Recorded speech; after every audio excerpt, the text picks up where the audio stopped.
C'est une image rare, presque inédite. Celle du sultan d'Oman foulant le sol algérien, pour la première fois depuis plus d'un demi-siècle. Ettam Ben Tarek n'est pas venu les mains vides. Il arrive avec des projets, des intentions et un message clair. Le monde arabe doit se parler, s'unir, et surtout, bâtir l'avenir ensemble. Mais pourquoi maintenant? Pourquoi cette visite prend-elle autant d'ampleur, au-delà du simple protocole diplomatique? Parce qu'elle marque un tournant. Un signal que l'Algérie et Oman veulent envoyer, à la fois à leurs voisins et au reste du monde. Le président Abdelmadjid Tebboune accueillit son hôte d'honneur avec les honneurs qu'exige la stature d'un chef d'État, mais aussi avec la chaleur d'un partenaire qui partage une vision. Ce n'est pas une visite ordinaire, c'est un alignement stratégique. En toile de fond, une volonté ferme d'intensifier les échanges, de multiplier les ponts entre Alger et Mascate. Et le mot d'ordre est limpide, passer des mots aux actes. C'est ainsi qu'ont été signés pas moins de 8 mémorandums d'entente. 8 jalons qui balisent une coopération élargie dans des secteurs aussi variés que l'énergie, l'enseignement supérieur, l'environnement ou encore l'emploi. Mais ce qui attire le plus l'attention, c'est ce fonds d'investissement conjoint algéro-omanais. Un outil puissant, destiné à financer des projets concrets dans des domaines aussi stratégiques que la pétrochimie, les énergies renouvelables ou même l'agriculture saharienne.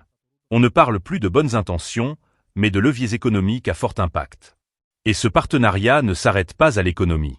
Le volet culturel et académique est lui aussi en pleine effervescence.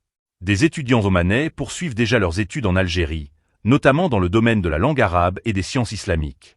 Des projets communs de valorisation du patrimoine, d'exposition artistique ou de restauration de sites historiques sont en discussion. Preuve que la diplomatie passe aussi par l'échange des savoirs et des cultures. En parallèle, les deux dirigeants ont profité de cette rencontre pour aborder des sujets brûlants de l'actualité régionale. Comment ne pas évoquer, dans ce contexte, la question palestinienne ou encore les tensions géopolitiques qui secouent le Moyen-Orient?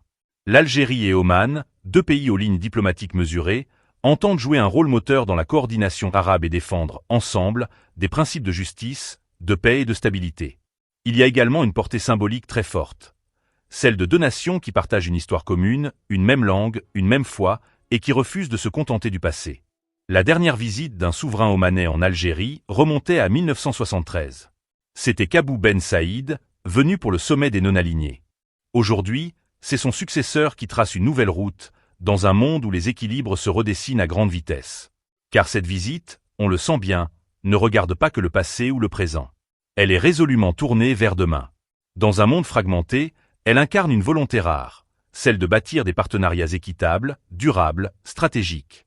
Une coopération sud-sud qui ne repose plus sur l'idéologie, mais sur l'efficacité. Alors, cette visite d'État est-elle une simple formalité?